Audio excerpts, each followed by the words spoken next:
So, hello everyone. Welcome in the last event of for the 2024, 2023 with World Chefs. We are here today. You will be following Art and Science Goes Digital, the future. As always, we are here with your favorite chef, Chef Paolo Petenuzzo. Hello, Chef Paolo. Hello, everybody. How are you doing? I hope you are doing well. Thank you for joining. Thank you for putting up together the fourth episode, which will be like a best ending for the year, let's say, since we are already in the Christmas season. Yeah, sure. We are close to a beautiful journey that have been passing through the year. We have developed, and foreseeing a lot of different concepts, such a great content talked about a few different topics that are absolutely, let's say, close by. People like as myself are wearing these white jackets, and I'm super happy that we got to this point all together, and I'm super happy to see all of these participants follow us during the different sessions. So we've been talking about innovation, avant-garde, sustainability, and today we will talk about what everyone is curious about the future. Yeah, so future is always, let's say, a big topic. We were talking during the last, let's say, moment we got the chance to talk a bit regarding the concept behind future. And every single time we do something new, every single time we conduct a new job, a new program, a new, let's say, aspect of our life, and as soon as we get into the final part, just a bit before the real end, we ask ourselves and to the people that we are working together with, what's next? And of course, what's next is strictly related to future. So to what's going on after the let's say the job complete. And sometimes it happens that we don't even have the chance to get the benefit from the job we have done. We don't have the possibility to enjoy all the success and the great things that we have been doing during this journey. And it's a pity. Personal wise, it's a pity. But it is, I would say, the one of the collateral effects of being human beings over being chefs. We always want to do some more things, and as soon as we get to that point, we are already curious on what's next and what's behind that page that is closing a book and reopening a new one. Today, we are going to see a different aspect of the world, the future, that is strictly related to working in kitchen. Future in parallel with planning. So planning, what does it mean? Planning means thinking upfront. So with the idea of knowing already what's going on in the future. So translated in an example could be, today, I already know what's going on in my restaurant during the next 2, 3, 4 days, according to reservation of customers, requests, events, number of covers, numbers of seats, big tables, small tables, and so on. So this idea of future and this video that I have created for you all today is according to this. So is according to planning upfront for better foreseeing the future. So for better developing the moment of the service, for better leaving the moment of the rush time, where, as we all know, a lot of time it happens some last minute requests, some last minute changes, and we need to be as much as possible focused and calm on having all the ingredients at our disposal, pre-prepared, pre-selected, pre-weighed, in the right way, in the right moment, and in the right time. So the idea of future and the concept that I've been developing in these quite short video, actually, because we have been finalizing the whole thing in almost like 20 minutes. We are absolutely developing this concept, and we have saved some time to better answer to questions that during this beautiful journey together with World Association of Chef Societies, we have received a lot. So we wanted to spend this last session to better interact with all the participants. So more than happy to answer during the video, as we have done already during the last 3 times. But at the same time, at the real end, if there are any questions, I'm more than happy to spend some time together with you all and to give you my personal perspective. That's perfect then. Then we will start now watching what you have prepared for us today. And in the end of the video, I'm sure we will have a lot to discuss. So see you in 20 minutes. Thank you very much and enjoy the video.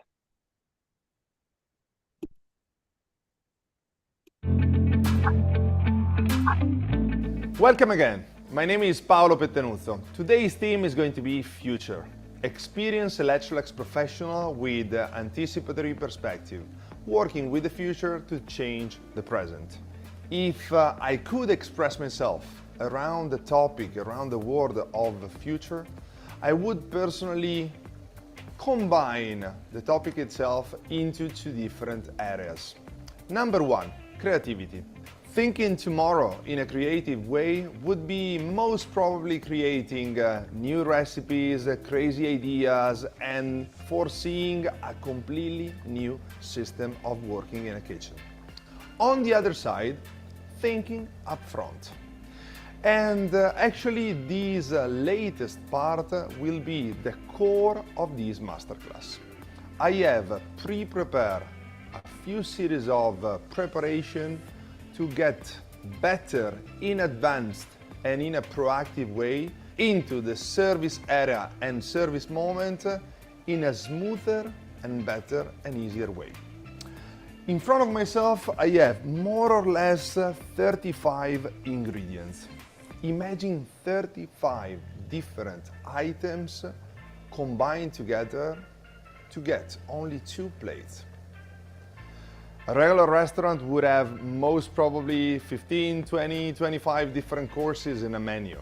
So it would be a ton of different ingredients to recreate in a smooth way a great menu. But together with the idea of thinking upfront, we can easily combine, prepare, and process all the different steps in advance to better foresee the moment of rush time and experience the beauty of these 2 plates. Let's get into the cooking and let's discover what I'm going to prepare for you today. Plate number 1, pasta. Of course, I have to get back on pasta because it's one of my favorite things to prepare. Pasta prep. 2 types of flour, semolina, 00 flour, together combined with some fine salt, some saffron, and of course, egg yolk and extra virgin olive oil. Later on, dehydrated red beetroots. These are simple, fresh red beetroot that I'm going to cook in the oven, full steam, 95 degrees for more or less 1 hour. After that, full blended and 72 hours dehydration cycle to get this. A super intense red powder that will give a wonderful hint to my plate. What's inside the pasta then? Because I'm talking about a sort of a special ravioli. I have a pomme puree made of potatoes, double cream, butter, black pepper, and some smoked powder. In the middle, another bag. This is going to be a foam, a mix of milk, salt and pepper, some pecorino cheese, and cauliflower. Both of these together combined with the pre-cooking of the red beetroot. So again, 95 degrees, full steam for more or less 1 hour. This will give us the possibility to shorten up the cooking process of the different preps and at the same time, energy consumption wise, consume only one time. What's up next? Well, next we will have our dessert. The dessert is going to be a licorice mint parfait with an orange curd. Both of them will be prepped and pre-processed sous vide, 85 degrees this time for 45 minutes to pasteurize the egg yolk and better combine the orange curd preparation. And together with them, we are going to have 3 to 4 different decorations. My favorite, black cabbage. First, I'm going to dehydrate in the oven. Then I'm going to glaze it with some honey and roasted hazelnuts. Now, let's do it in this way. Let's think of accelerating these few hours in few seconds, and during the next couple of minutes, you will see the whole process of these beautiful preparation all combined together to get into the plating moment. Enjoy these huge amount of processes and see you in a bit.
Our smoked sous vide pomme puree are ready, and right now I'm going into our Trinity Pro to blend them up and straight into the blast chiller for a few minutes till cold, ready to go for piping on our raviolo.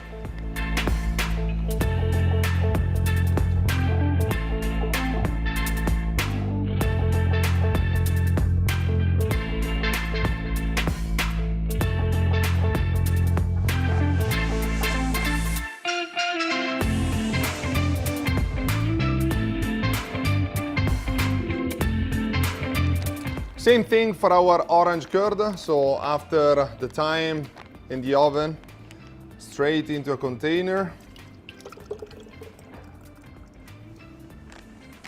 And together with our blender, perfectly smooth and creamy.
And this is the result, our special raviolo.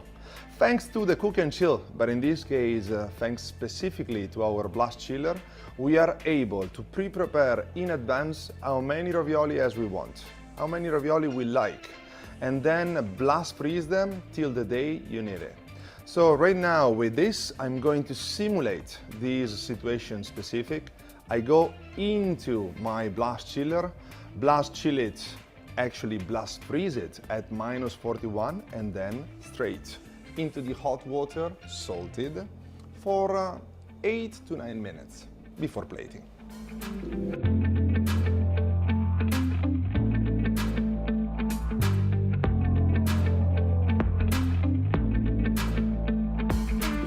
And now is the time of our foamier. So in this case, the mix and match of milk, cream, some seasoning, and our vegetable.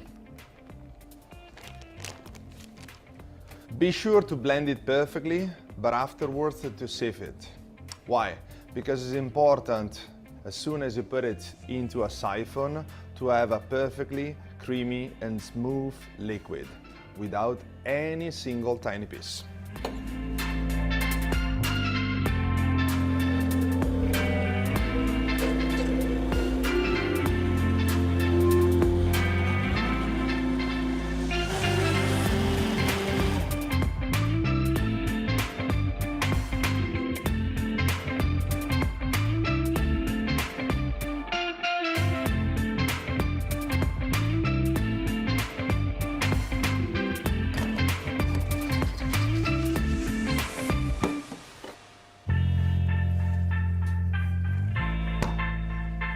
And this is the result, perfectly frozen.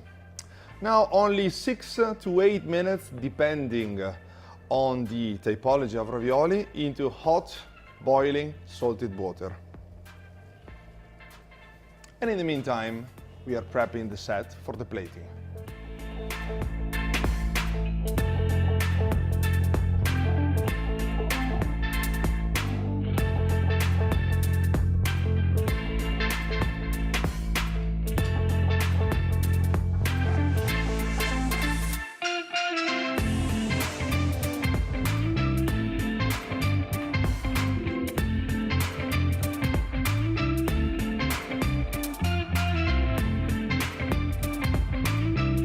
Let's start from the main course, our raviolo.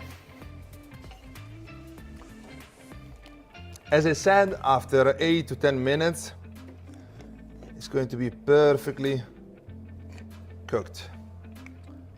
We gently pose it on a plate and we add a bit of beurre noisette, just to give an extra hint to the whole flavor. On top, some fresh cauliflower, just a bit, and some pecorino cheese.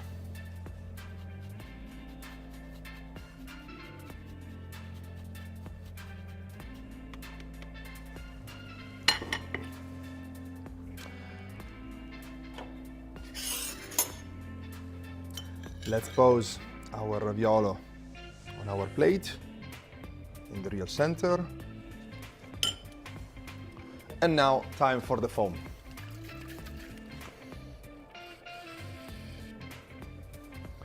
Straight to the center, till the edge.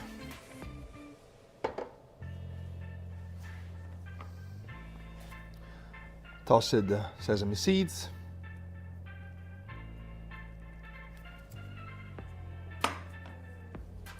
Some extra pecorino cheese.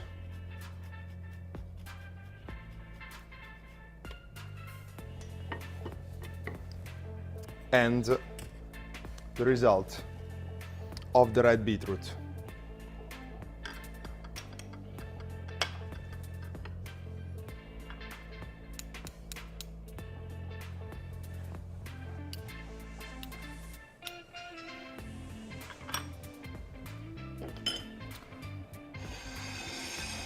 Here's the plate.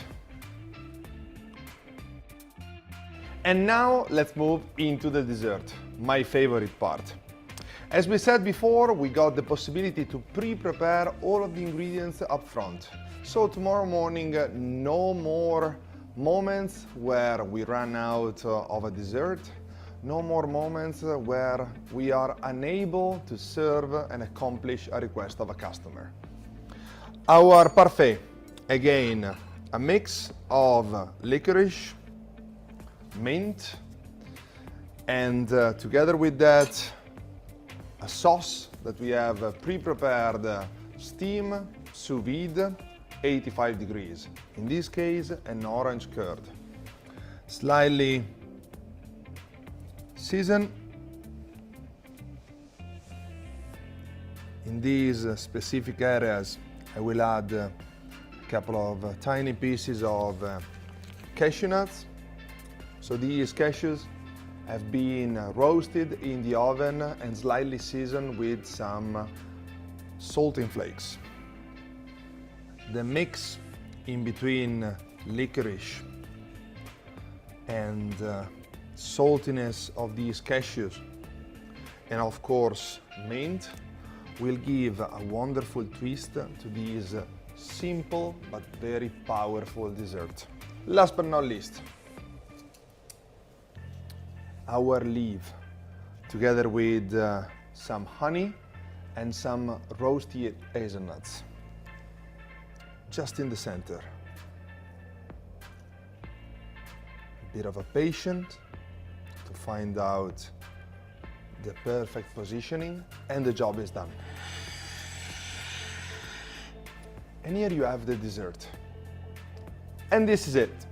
Of course, this masterclass looks fast and easy, right? But actually it is not.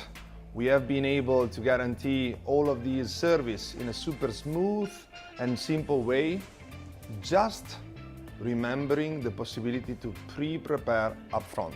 Future, experiencing a Electrolux professional with anticipatory perspective, working with the future to change the present. And this is a perfect example of the concept itself. I hope you have enjoyed this masterclass. I hope you have enjoyed the whole journey of this beautiful moment together. And as usual, see you soon. Ciao.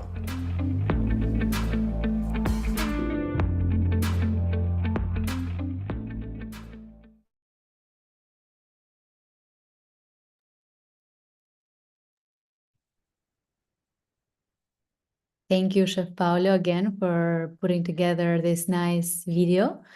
Clearly, the future looks yummy and promising for sure.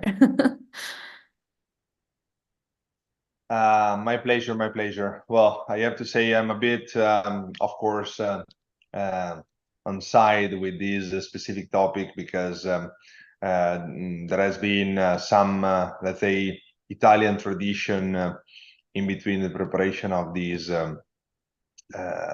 masterclass. So prepping Italian food is for sure something that that is more in my court.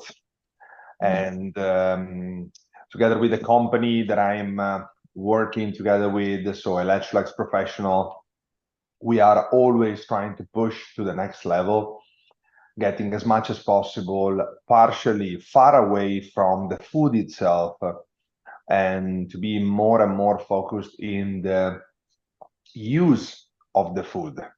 So in the way we process, in the way we store, in the way we receive the food, the single ingredients from the purchasing to the treatment to the stabilization of the temperatures, shelf life, process, save the waste, and much, much more. And the technology, of course, is a perfect combination in between creativity, as I said, and knowledge and expertise to better get into new concept and a better way to evolve and live our working life. Amazing. Okay, so I want to read a question we just received. It's quite general, I think, but I'm asking, so how do you use plant-based food and animal plant-based? What you can share about this? Well, of course, plant-based food is getting more and more interesting right now. I would say that unfortunately we are still on an initial process.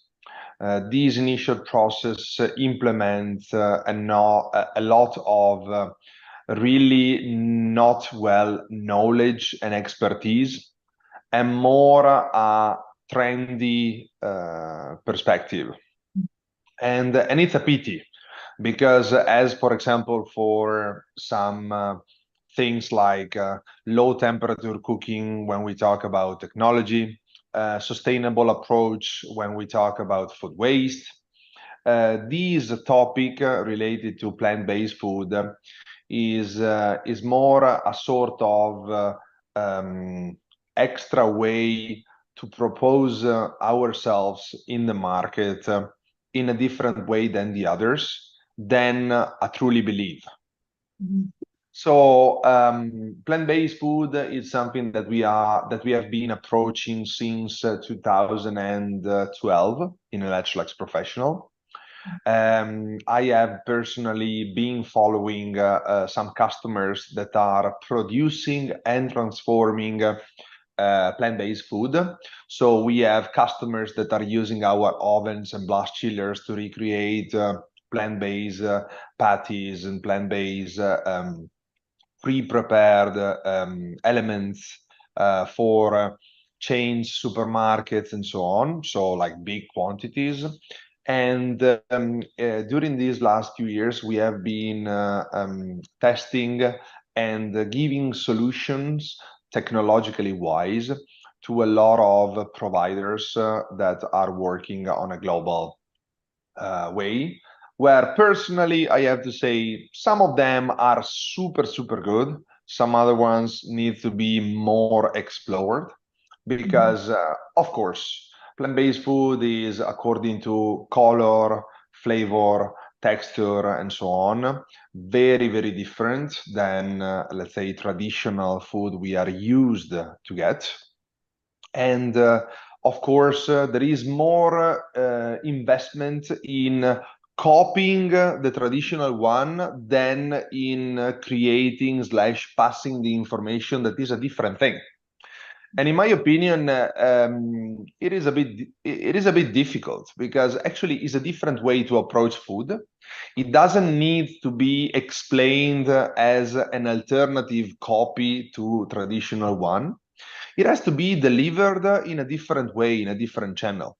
But as we all know, it is difficult because when the food is different, when the approach is different, the texture is different, the perfume are different, the cooking processes are completely different, it's much better to compare than to recreate a completely new ecosystem. But I'm fully positive on this topic. I personally have erased 90% of animal proteins during these last 5 years. Not for a simple, let's say, thing related to respect and so on, so ethic, but just because of the fact that number one, I'm in love with vegetables. Number two, more and more chefs are getting back to original flavors, where in the ancient time there was much more use of single simple ingredients like fruits and vegetables.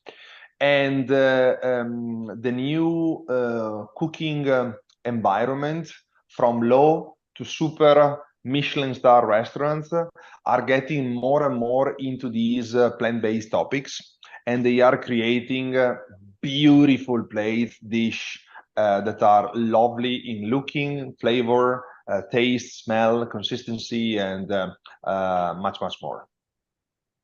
Wow, a very great approach actually, because it's nice, it's interesting. Another question, it's saying, what alternative we can use for black cabbage and beetroot? Well, in these specific, let's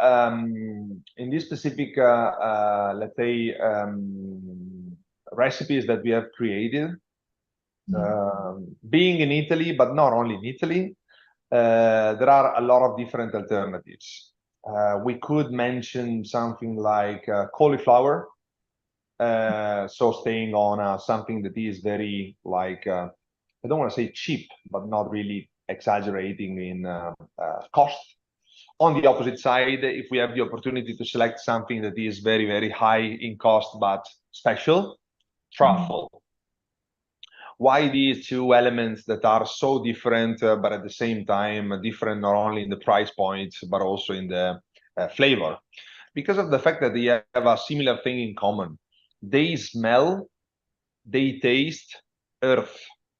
There is this earthy back flavor on the palate that is in common. So getting back to your questions, the alternatives are a lot.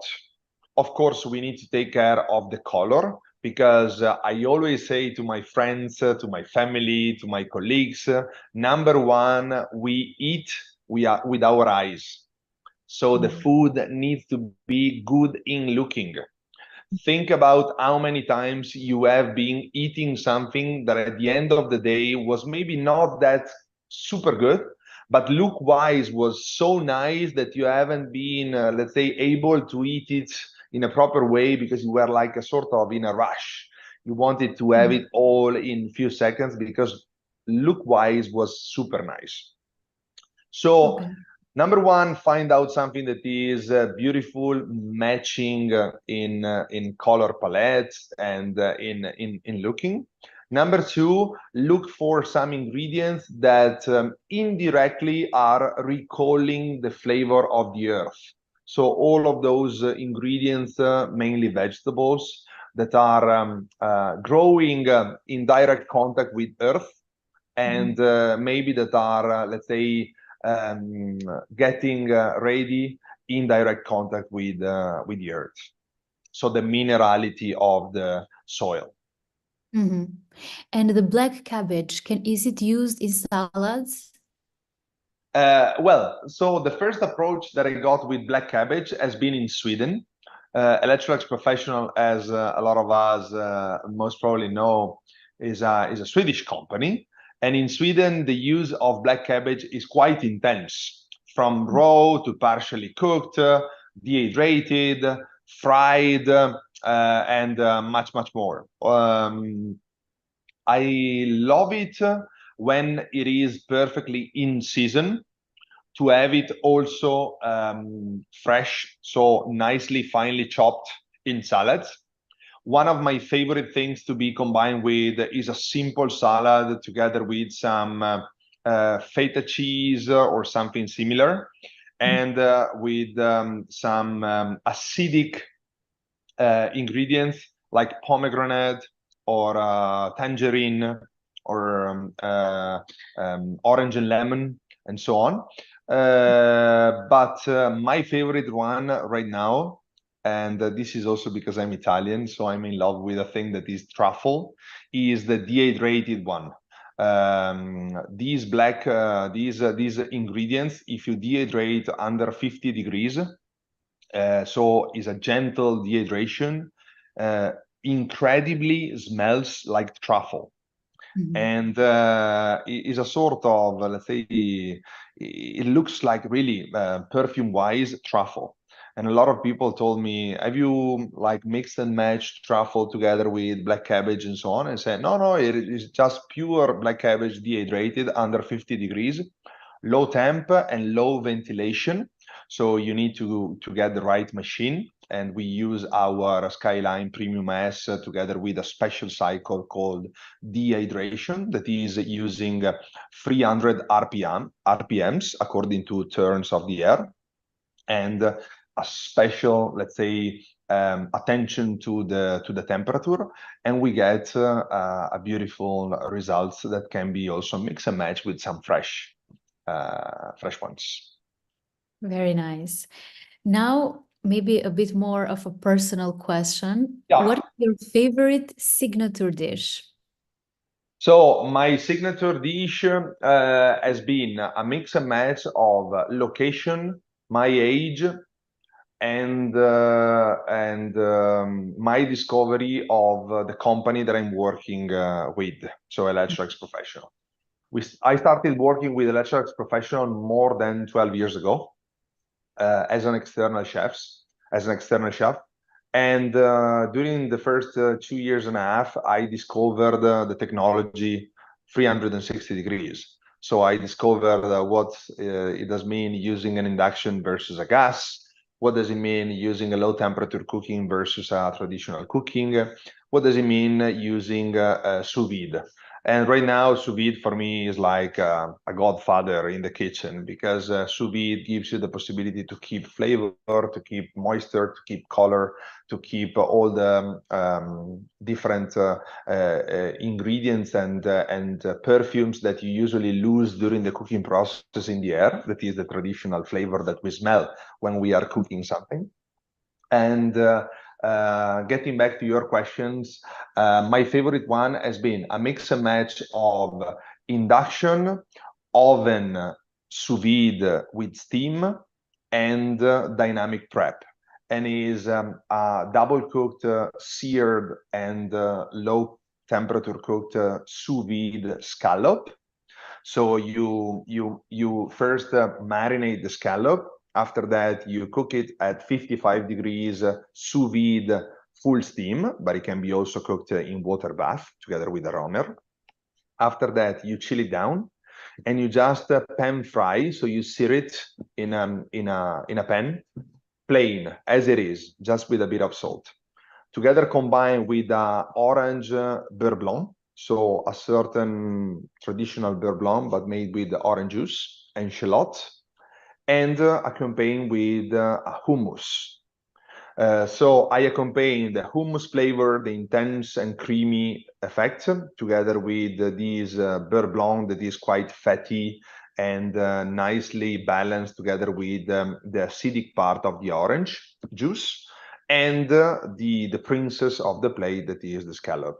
I have created this plate in Dubai. It has been a great success, and I'm still replicating and doing it sometimes when we have to do some chef's table or events. Great, great. What is the best cheese, according to your professional opinion and personal preference, to use in pasta? So actually, my favorite cheese in pasta needs to have a specific answer, but just because I'm Italian. So with pasta, I would say that the best cheese is for sure Parmigiano, so Parmesan cheese. But of course, I think that the answer right now, where every single rule can be dismantled, is just about our preferences.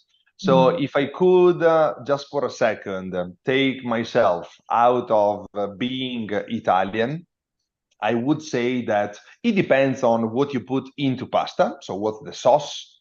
But I love pecorino cheese. I love Stilton if it's a white pasta. I love also a cheese that also a friend of mine that I actually have seen a video of him a couple of days ago is in love with. So we have something in common. That is a chef that I know from United States that also collaborate with us from Electrolux Professional. That is Manchego cheese. I'm in love with Manchego cheese. But I would suggest at least a mid slash long seasoned cheese.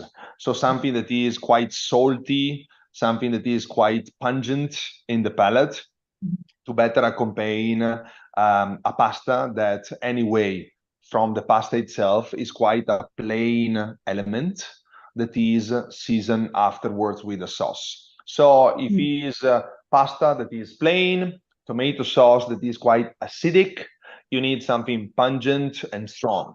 If it's something that is a pasta that is plain, together with a white sauce that can combine cream, butter, and stuff like that, maybe we need something that is less aged and more pungent.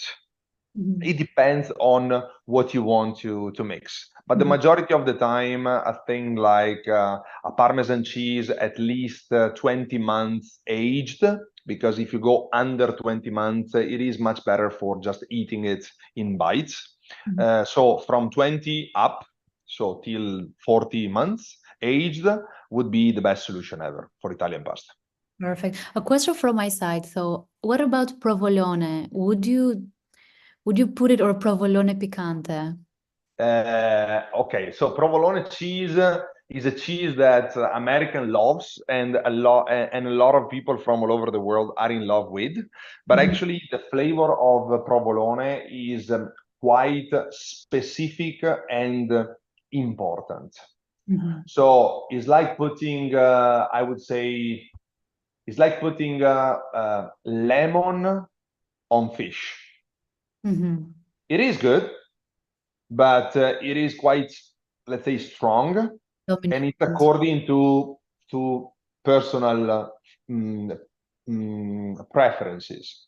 For example, there are some bad thoughts that are saying that lemon doesn't go in fish, that lemon juice was used to, let's say, to erase that fishy, let's say, flavor, smell. I'm in love with lemon, also with super good fish, because in my opinion, the acidity gives the hint, the famous quid to the fish itself. Provolone is nice, is lovely accompanied with tomatoes, is lovely accompanied with eggplants, and with all of the, let's say, spongy ingredients according to vegetables, so zucchini, eggplants, and so on. But for a traditional pasta, I would say that it is too much, let's say, elastic and too much, let's say, mozzarella style effect. So it is a bit too much over a pasta, but it is for sure a wonderful cheese. Okay, it's one of my favorite. So one question is that they're asking if can you use butter in pasta, because the majority of people connect pasta with olive oil. Okay, so let's start from the beginning. Pasta needs to be cooked in salted water. That's it. So there is no butter, there is no oil in water. The reason why in the 80s, someone somewhere in the world started to put butter and olive oil in hot water was simply because of the fact that the amount of pasta was too much according to the amount of water. So let's say the requirements are 1 liter of boiling water for 1 portion of pasta, that is around 100 grams.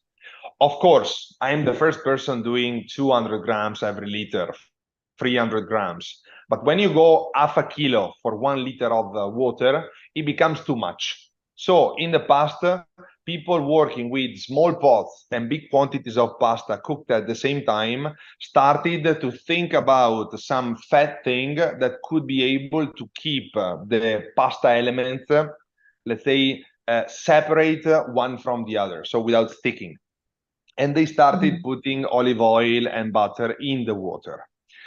So just to avoid these, let's say, disaster, because it's not nice, because anyway, fat is ruining the pasta during the processing of cooking in boiling water, use a big container of hot water and salt. That's it.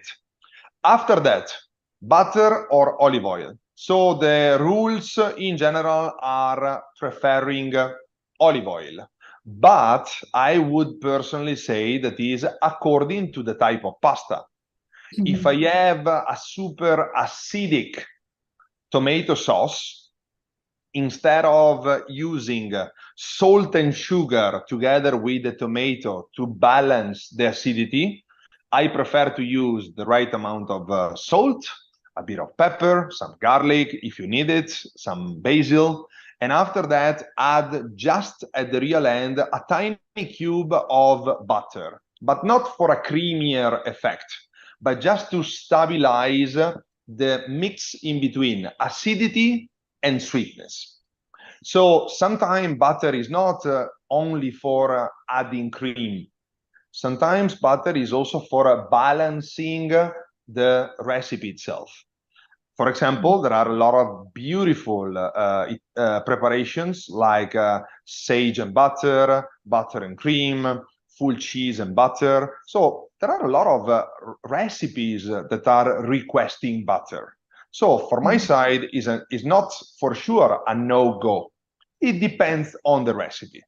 But what I can tell you is that one of the most free Michelin star, most famous restaurants all over the world are serving traditional Italian pasta with tomato sauce, and they are using butter in tomato sauce because they are using some specific type of tomatoes, and these tomatoes are quite acidic, so they are pungent in the back of the palate, but at the same time they need to be recalibrated with some sweet to get the perfect effect. So butter or olive oil during the cooking? No. After the cooking process, according to the recipe. Okay. Let's move a bit from the pasta because there's more questions, but I have a very interesting one saying, can you visualize and quantify what is the amount of energy that you are saving by cooking this way compared with the old traditional way of cooking? Well, it's a mix and match of technology, so brand, because Electrolux professional ovens are different than other brands' oven, and as an iPhone is different than a Samsung or whatever it is. So it depends on the brand, number one.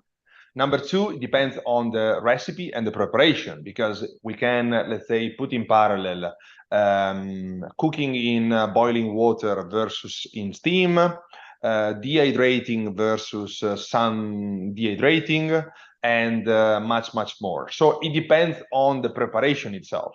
I would say that the technology right now, according to energy efficiency, according to things like ErgoCert, that is certifying us as specialists in, let's say, using the machine in a proper way, in a more sustainable way, ergonomic-wise, better, and so on. The new systems have not at all one minus. They are only plus, only benefits. So according to the traditional way of cooking, taking away those famous things like sauces that need to go for 5 days to get the best result ever, specific preparation that needs specific machines to be prepped in the traditional way, and so on. So taking away this little part of preparation that I truly, and right now 2023, almost 24, respect in the traditional original way, I would say that the new technologies are getting better results, better performances, better quality, and much less energy and CO2 consumed. Amazing. Now is a question in regarding of what you talked before, saying that you love vegetables and you are going more towards a plant-based recipes. It's saying, for plant-based recipe in the Italian cuisine, how do we balance up the authentic taste to go meatless? Well, let's consider that in Italy, during the last 100 years, we have a mix and match of 30 to 40% of proteins. So we are not talking about a huge amount of proteins, because proteins is not only animal. There are proteins in a lot of different in a lot of different ingredients. So 40%, if you take maybe animal-wise, animal protein 25 to 30, it means that every 10 times you eat, you have 3 times meat or fish. That is not really that a huge amount. We are more, you mentioned Italian cuisine. In Italian cuisine, we are more into carbs than proteins. Mediterranean diet. But I would personally say that the passage is quite smooth, because we are full lovers of vegetables. We are very big vegetable consumers. And for what is the entourage of colleagues and friends that have slightly changed their diet, consuming less animal proteins and eating more carbs and vegetables, none of them are really missing let's say the animal proteins. And on top of this, I would add a personal, let's say, feeling. 10 years ago, 7 o'clock in the evening, not knowing what to eat for dinner, I was always going into plain rice and grilled chicken breast, because is an always ingredients that you can eat every single day. Right now, I am more into vegetables.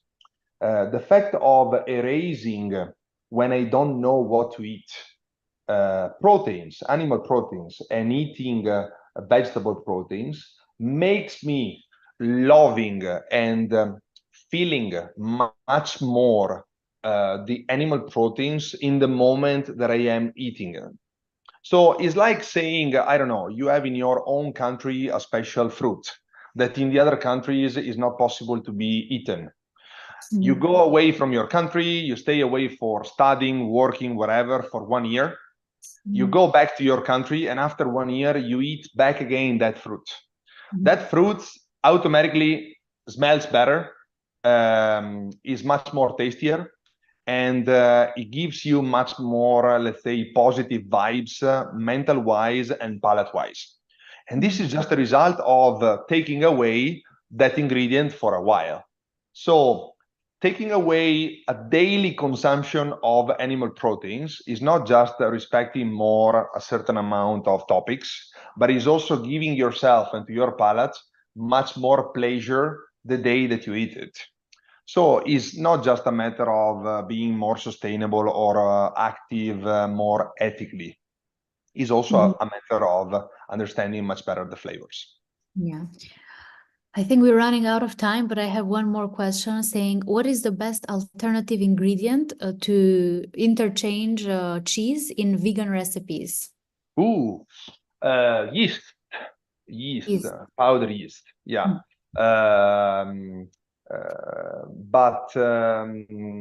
Yeah, it depends. I'm in love with, so according to flavor itself, yeast, the mix of celery, carrots, and onion diced like paste and dehydrated, so a sort of the thick part of a court bouillon in powder. Or last but not least, that I'm really in love with is breadcrumbs. So we use and reuse something that we usually would throw away. So we save the old bread, we blend them. So till is grainy and looks like a sort of Parmesan cheese texture. And I just add some good olive oil and a bit of fresh herbs or garlic. It is called, in Italy, it is called il parmigiano dei poveri. That means the Parmesan cheese of people that cannot afford money-wise the Parmesan. Because in the past, Parmesan cheese was a very expensive product that was not available for everybody. So to get the balance in between that famous texture and pleasure according to the palate, a specific amount of people interchange with breadcrumbs toasted in a pan with olive oil, garlic, and some fresh herbs. Of course, the flavor is different, but according to emotion, palate-wise, is very, very similar. And in a lot of plates, I am using this thing instead of Parmesan cheese. Perfect. Okay, there's a lot of people saying thank you, amazing presentation. So a lot of appreciation for your discussion today, and of course for the video. I think it's our moment to say our goodbyes. So I would like to thank you for being with us this year in 4 amazing episodes. And if you want to say something to our audience, please. Well, I would take the opportunity to say thanks a lot to every one of you. Thanks a lot for all the messages that I have been receiving during this year. I'm really, really happy to be part of your life during this time. Thanks God, we have something really beautiful that is called socials.